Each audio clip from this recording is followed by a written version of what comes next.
It's great to have Greg on here. Greg is a particularly absolute good friend of mine for many, many years, and I love talking to you about this topic. I think he's been one of the people in the last few years who's really woken me up to the importance of this topic. It's especially great because he started a company in my office. But yeah, I think to start out, I mean, my bet is, and this is with love and respect, that despite the fact that you have an amazingly successful company in your hand, fewer people here probably know the story. Is my bet, and maybe I'm wrong about that, of Muck. I mean, it'd be great if you want to maybe start off by telling a little bit of the kind of the story of kind of what the company is and kind of what you've built so far. Sure thing. Yeah. So kind of we got started. I guess a quick backstory, I got into digital media really early. I started a podcast back in right when I graduated college, interviewing entrepreneurs, which today is this extremely common podcast format. But 2005, no one had done it before. I interviewed Reid Hoffman back when LinkedIn was 50 people and founder of Yelp, Vanguard Group, a whole bunch of other people. One of the people who I had on my podcast was Ed Williams when he was working on Odeo back when Odeo is this really cutting edge podcasting platform. And I broke the news that he raised a massive Series A of $3 million as it was starting. And then so I watched him pivot Odeo into a little site called Twitter, signed up for Twitter super early, got at Gregory there, and then kind of over time saw this opportunity first to launch a website where you could just see all the journalists in one place. Because all journalists were getting active on social media, which again, today is obvious, but in '08, that was kind of a really new idea. Because prior to that, like journalists, as I'm sure, journalists could get fired if they had a blog or something on the side of their main job pre '08. And then kind of everything changed with Twitter, where they all got on Twitter. And it was kind of this new watering hole for how they figure out what to write about. So we launched the first version of Muck as a free site, a tool for journalists in '09. We built the whole thing in 2 weeks. Yeah, I might have wireframed it in like PowerPoint to Word, and then my co-founder Lee Semo coded it up really quick, put it out there.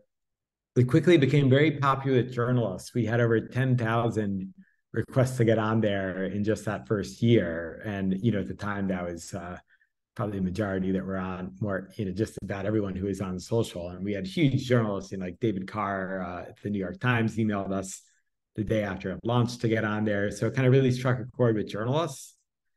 But then being in New York at the time, I'd always run into PR people at, it's just any events. I tell them what I did, and they'd be like, "Oh, you do Muck? I use that to do my job. I use it to figure out which journalist should I go pitch, who should I pay attention to." So we're like, "Oh, wait a minute. We have like this entire profession that uses our website to do their job. They know who we are. So the marketing's already done. We have the data they want. So, that big part of it's done. The only thing we don't have is a business model, and we don't have and we never built software kind of attuned to their interest." And this is so by 2011, we decided to pivot it we kept all the free parts free, and it's still free for journalists today. But we saw this opportunity to build what we now call a SaaS product for journalists. I think back then, nobody even thought about the word SaaS, but I was just thinking about, hey, MailChimp and Hootsuite and seeing them launch. I just love that idea of revenue predictability, because before that, I'd launched lots of businesses, like, and I actually started the Shorty Awards before Muck, which was always profitable, but had and we used some of those profits to fund Muck. But being an award show, it had no revenue predictability. So I was intrigued by that. So in 2011, we relaunched it, used the traffic we had from the free website to say, "Hey, who wants to convert?" And we got our first handful of customers. And I think we started back then it was, I think that first month in 2011 was probably like 8,000. I think it was probably like 8,000 MRR, but back then everybody was paying monthly. Now it's all annual. And then we've just been off to the races ever since, and expanding and we also started, I should say, as a point solution.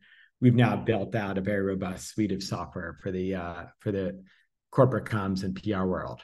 Yeah. So going back, I mean, we're in 68 J Street I gotta, what was so the mentality was, and this is the thing I always imagine is like, that was my company Drop.io, which, had raised venture financing when that wasn't a thing kids did, right, in New York the same way. Birchbox was started in that office and then raised a bunch of venture financing. There was like all these like venture backed early New York startups in the ecosystem. And you guys just did none of it. Like, is my recollection. Like, can you remind me, like, what was your mentality where you're just like, okay, like all these people around me are raising venture capital or doing this stuff, and we're just gonna do something different. Yeah, the mentality was just like I'd been building websites since I was 14, and my co-founder is also a great programmer. So between the two of us, we knew how to build and launch products on our own, and also knew how to kind of go out and market them and how to sell. So in those really early days, it was just like, okay, we can launch all these ideas very cheaply. Let's just launch them. And we also launched the Shorty Awards and Muck were the two that worked and are still around and profitable businesses. We launched a dozen other ideas that didn't work. But my philosophy with it back then was like, you know what, if you're gonna launch a restaurant and you have to sign a 5 year long lease, like you better do the business plan and really think it through.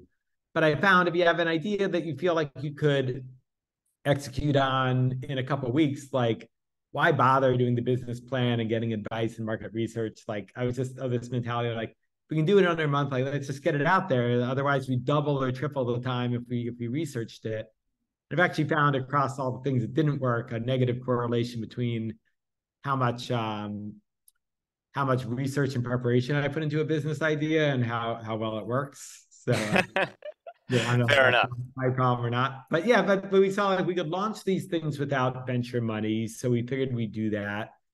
And then when Muckrack, and we figured with the Shorty Awards that never felt like a venture business. But then Muckrack, once we got to a few hundred K of ARR and definitely at like 1 million of ARR, is definitely could have been a venture business, a venture backed business then. I'm sure we could have raised money back then if we really went for it. But the way that we kept thinking about it was like, you know what? We could go out. And I do have to admit, like we were always strapped for cash. Like we were, I mean, you probably remember how frugal we were back then. And I got to thank you, Sam, for giving us a great I mean, great you deal you on that you sublet. paid less rent to sit near the trash, so that says something, right? That's right. Yeah, yeah. So it's anything we could to save. And I always felt like, yeah, if I had another dollar, I'd say until like 10 million in ARR, I always felt like, hey, if I had another dollar, I would definitely know how to spend it. It's like we have these 5 departments screaming to hire people, and I'm just having to hold them off. But what would happen is every time we'd be like, okay, well, should we go out and raise money?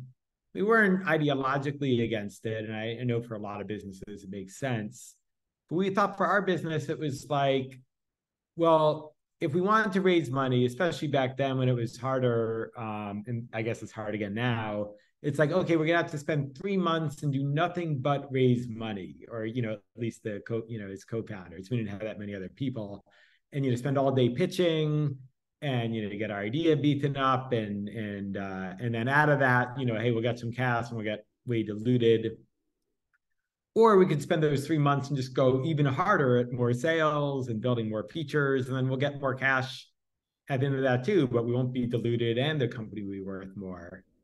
So that was one big part of it. And then another was like wanting to have the optionality, because I heard all these horror stories from friends where they raise venture money early on, and then they end up with a business, that maybe tops out at like 5 or 10 million ARR, and it's like if you have an independent business, even if you top out at 10 million ARR, any business, especially operator, should at least be able to run at like a 20% overall margin. So, it'd be like 2 million a year you could split with your co-founder. Like that should be a success. And I saw all these businesses that would be like, hey, they could have been awesome businesses, but they have a VC on the cap table. And the VC's like, no, we can't do distributions. Like, keep betting the farm and either make this thing into the next Google or shut it down, because then anything in the middle just doesn't fit my business model.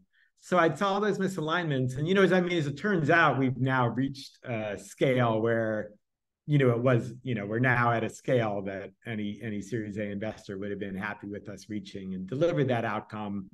but honestly, I wasn't 100% sure. I'm like, hey, I don't know how big this business will be. If we only become a 5 or $10 million ARR business, like I don't want to be totally stuck there. And to be fair, too, it gave us a lot of patience because we had 13 from launching the free site to doing the Series A, as we called it, the big growth round that we did last year. There was a 12-year gap. So like if any institutional investor had invested at the beginning, they would have probably had a 4 to 5 year time horizon. So no one would. I do have to thank. We did raise under 200K in angel from individuals, and I'm grateful they were all super patient, and they're all still happy investors. But if any of them had funds and had to return capital, like they just could not have been that patient. Yes. No, I understand that. So I mean, how like again, it's kind of wild that you raised 200K and then did, a massive, growth round of, eventually very recently, right? Like I'm just the mentality you get into like how do you do that? Like, is it because you just love the business? Like when you wake up every day, right? And you're like, whatever, 4 years ago, like you've built something that was massively successful that you own, right? Like, how did you think about or rationalize the like, I want to wake up and do this, on the budget I have, et cetera, versus saying, look, I could easily take some money off the table or, hire some more help with some venture capital, et cetera. Like, I'm just kind of curious, like, what about the business and your personality fit that made sense for you? Yeah, I guess there were a couple pieces to it. One was that I really made it into a company that I wanted to work at, and we didn't really have to make compromises. And I think one example of that is like we were more or less remote first, in that we'd have about half the company wouldn't be based in New York and would work from wherever they happen to live, pretty much since the start. And that, I mean, now and that kind of is makes sense post COVID, right? But like pre-COVID, like a lot of VCs would have just been like, you can't do this. Like all your executives need to be in your office, every Yep. day, and all the programmers need to be there. So there were a bunch of things like that where like we did it the way we wanted to. So that made it more enjoyable to run. I think another big part, I think about it is like there's so much value.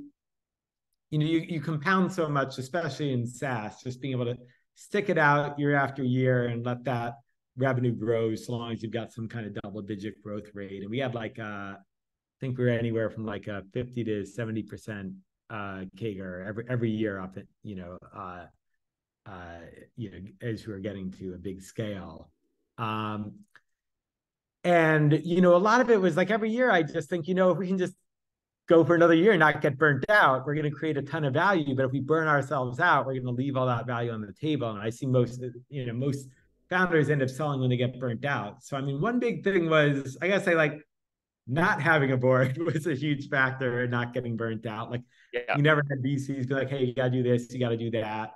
Yeah, I do have to say in full credit, now we have a board. We did our $180 million growth round last year. But when you do a round at this scale, the board's very different. I mean, one, we kept control and we were able to dictate a lot of the terms.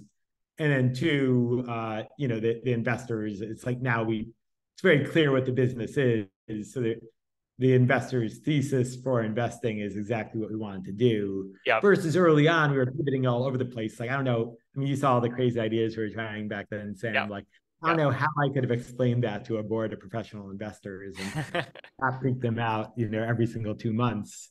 So Fair yeah, a enough. lot of it was like just thinking like, how do we make it a company that we want to keep working at? And we did a lot to, optimize. And I personally would also, it kind of changes your mindset too once you get to profitability, because it's less about like, hey, we got to do this. Because when you're not profitable and you're raising another round, I think it leads to burnout because it's like, hey, we are dead by default unless we pull off this amazing feat in the next 12 months so we can raise money before we run out of money in 18 months.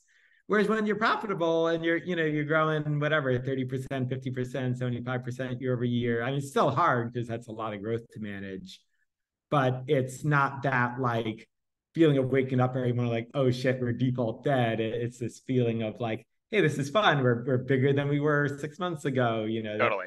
problems we're having come from growth. So let's talk about something I asked other people about, which is like competitors and then team. So let's start with competitors. I mean, you guys have kind of been on this trajectory a long time. At some point, and I don't know the details of the vertical, someone must have noticed. How did you guys look across the landscape and say, "Oh my God, we have competitors coming either from big companies doing this or small startups are like, that's a great opportunity. We should raise money and try to compete with Muck?" Or have you guys had like a pretty smooth course from that perspective? And so the way that it worked for us is before we started and when we got into this, I didn't know anything about the PR software market. And just for anyone who doesn't know, it's like there's these corporate communications teams, like the corp com team at a big bank or a big entertainment company. They need software to figure out like, hey, what journalists do I pitch? Who's writing about me in the news, et cetera. And that's our software category. Yep. So when we got into this, when we launched the site for journalists, I didn't know about any of this market. When we decided to do this pivot, I started learning about it. I saw there are these legacy competitors, the oldest of which has been around since 1850. They were printing phone books of journalists and distributing them however you distributed books in 1850. So there were big legacy competitors, hundreds of millions of dollars in revenue. Um, so when we originally launched with the first paid product, we actually had on our FAQ like, should I cancel my account with XYZ legacy competitor? And we said, no, we're this point solution. We give you extra data on what journalists to find because we look at data from social media, what they're writing about, but keep your subscription to the legacy thing. We're not going to try to build everything they do. So that's how it started. And then as we went along, and I kind of assumed the legacy providers were good and that was taken care of. And I'm like, hey, we'll be lucky if we can eke out a little niche for ourselves with this, extra data. As we went along, it became clear that a lot of people didn't like using the legacy tools. They were kind of clunky and out of date. And they'd keep coming to us and they'd say, hey, if you can only do XYZ, I could cancel my account with the legacy provider, give you the full budget. Meanwhile, it became obvious to me like what we were doing was the obvious future of what all these legacy providers should do. So I don't know if they decided, hey, look at Muck, I'm going to copy them, or if they just just using common sense, I think what we were doing is what they should have been on the roadmap anyhow. And one of the biggest one even approached us like being like, could we license your data? And we said no, but we're like, oh shit, they're definitely gonna do what we're doing. So that's where we were like, kind of borrowed from Reed Hastings, where he's like, we want to become HBO before HBO becomes us. I think it's, it was like that moment for us where like, let's just build the full suite and have the best full suite and go from there. But it was one of these things, especially on the capital light theme, like there's no way we could have started with the strategy of let's build a replacement to the legacies from day Sure. one. Had to get some revenue and then go for that bigger But vision. even when you had that moment where like, oh shit, like, they want to license our data, they're coming for us. There wasn't then the like, kind of, it's interesting. I think a lot of people would then connect to yada, yada, yada, since you're in a Seinfeld set, right? Like, let's go raise a bunch of money so we can build faster the suite and compete with them. And that wasn't something that you guys were stressed about. Yeah, I mean, it's to be honest, like it's something we always thought about. It was always a dialogue. We weren't, I know there's some people out there who are just dogmatic and are like, hey, VCs are evil and you should never do that. That was never our view. But yeah, we were always just thinking like, hey, on balance, like it seems like we could probably like to counter that, we could probably move faster just going tomorrow to build the software rather than being like, well, let's go raise the money, then Yeah. build all the software. Plus, like, let's just get more customers organically along the way. Yeah. I mean, another major theme, I'll keep calling it out because I keep hearing it, is like, I think a lot of people, obviously you, Scott, Wade, et cetera. Like, I think part of the legacy here really is just people are just like, I can just build this myself, right? And software is cheap to make, right? And so, to the extent that you don't need to pile on a bunch of infrastructure or people to execute your product, it gives you a lot of flexibility in terms of how you think about capital. So let me ask about like teams. So you guys now are hundreds of people. And for most of the history of the company, there had been no fundraising benchmarks of what is this thing worth. Like, talk to me about like how did you attract talent? Were there challenges with kind of the capital light strategy around that, things like that?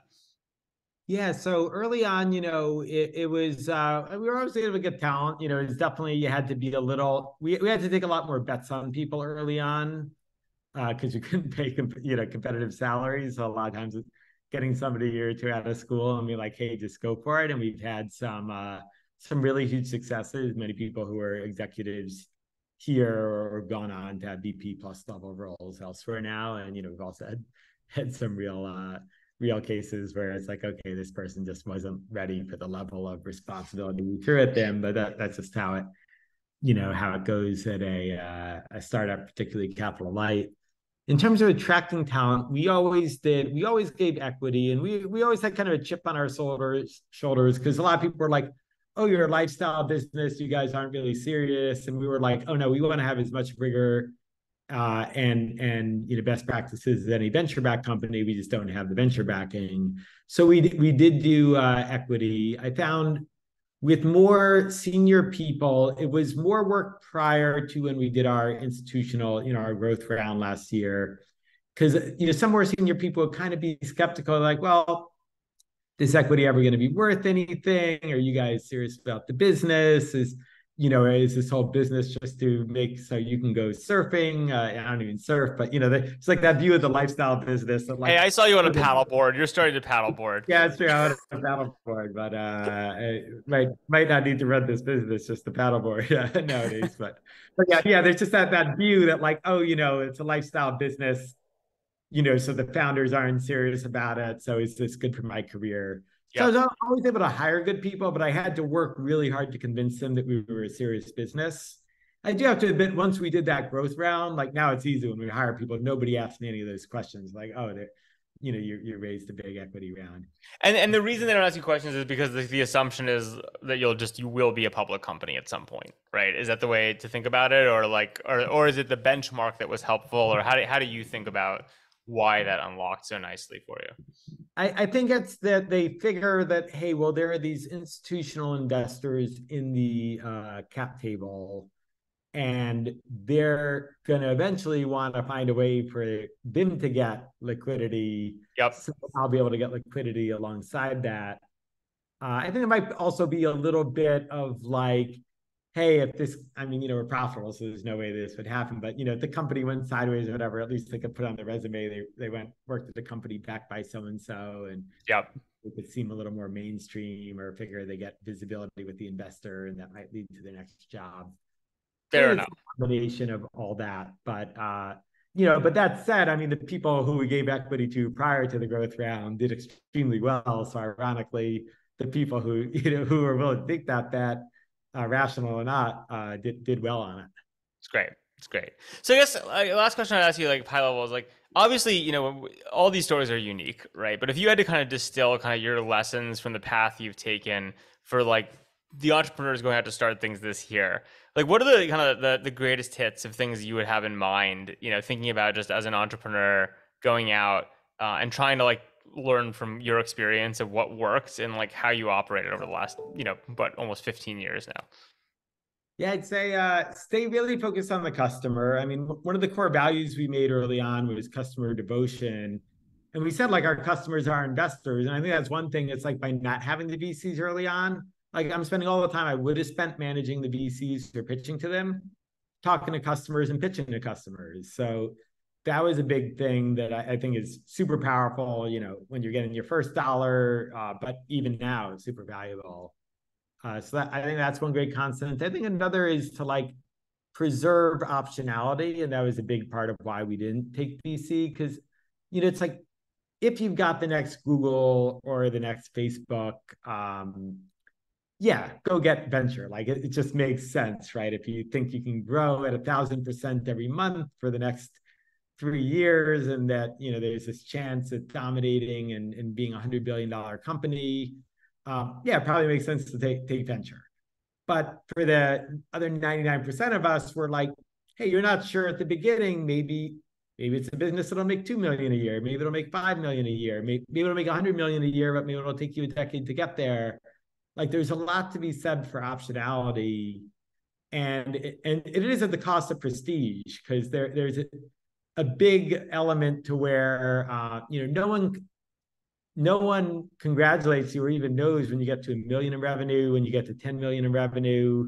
It's like when we got to 10 million in revenue, I mean, we had a drink, we did a little celebration internally, but no one knew. And if I told somebody, I don't know what their reaction would be versus like you raise 10 million that goes in TechCrunch, you post it, everyone you know reaches out to you and applauds you. So you're giving up this short-term prestige, but long-term, you're getting a lot more optionality and you're probably building a lot more value. And that's the other thing when you deconstruct, like when you see a lot of these exits, if the company's raised a ton of money, often like the founders are, many times making no money or kind of chump change, maybe the equivalent to what they foregoed in salary, Yeah. not working with big companies. So, yeah, I think it's just a lot of power in that optionality and Well, bootstrapping.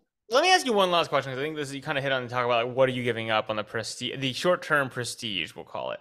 So the interesting thing I think for me is I think a lot of people would say with the quote unquote lifestyle business thing, well, the thing you're giving up is the potential super high upside. So let's leave out the trillion-dollar companies because I think those are an exceptional category, right? Like, and I do think that's like but like in your world, I think what's interesting is you've kind of had these stop points where like could have been a great lifestyle business, could have been a little bit more. I mean, there's no reason that you will not at this point be like a multi-billion dollar public company, right? And so I guess the question for me is like, when you were, was there ever a moment, like part of my thesis is that we are not in a point anymore. We're building good, profitable companies along the way actually forecloses on big outcomes, right? Like I'm kind of curious how your thinking has evolved on that over time, with respect to kind of what you've seen and experienced firsthand. Yeah, like I think the size of the outcome and the amount of money you raise or I don't think raising money is a necessary step to having a big outcome. And I mean, aside from us as an example, I mean, my favorite is MailChimp, where they Yeah. bootstrapped to an $8 billion exit. Like, how many venture capital backed companies get to an $8 billion And exit? they like took no money also, right? I think I know there's capital light, but I think they had almost zero investors, right? Zero investors. It was, I mean, this is all public. I Yeah, yeah. happen to know them, but yeah, they didn't raise a dime.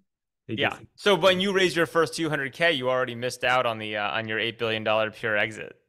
I know. I used to always kind of apologize. I'm like, well, we're not really bootstrapping. We did raise No, 200. you are. I think listen, raising 200K and then your next round being, a normal dilution round for $180 million or a low one. If people can do math on that, I think counts as being very capital efficient, so to speak. Oh, it's Probably okay. right up there in the history books. Cool, Greg. Well, thank you. I don't know, Caroline, is there any question we should call out for Greg, or are we in good shape? I think this was an awesome conversation.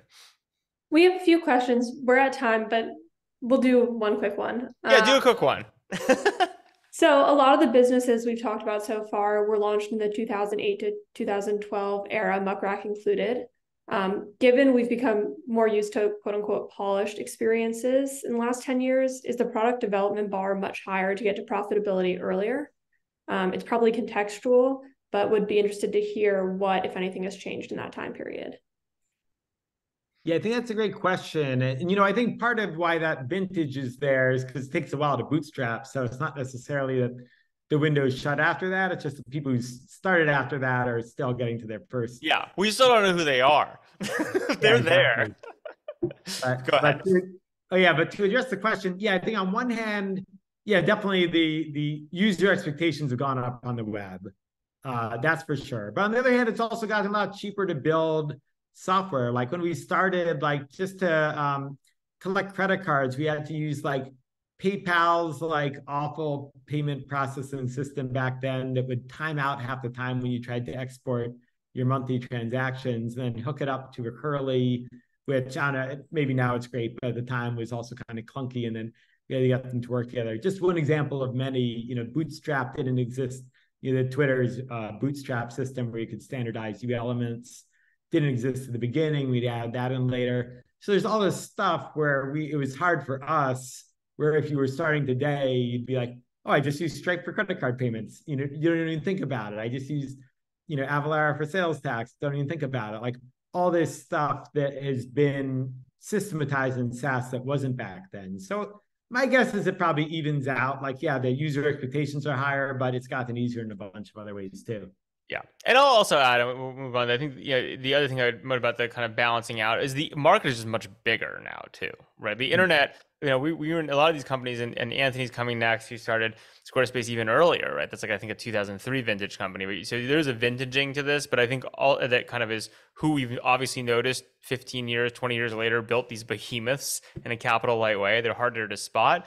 But I think the other thing is, like, there are things like where, if the internet population has grown so much, right, that there are all these sorts of opportunities to go really big really quickly, right, that I think didn't exist before, which is how you see some of these AI companies, for instance, that come out of nowhere and have $20 million of sales in their first year selling some image editing thing. It might not be like Muck, right, and that might not be as high quality revenue, to say the least, as Muck, right, but I think that there is trade-offs in terms of the expectations, but then the tools and the scale you can reach, for sure.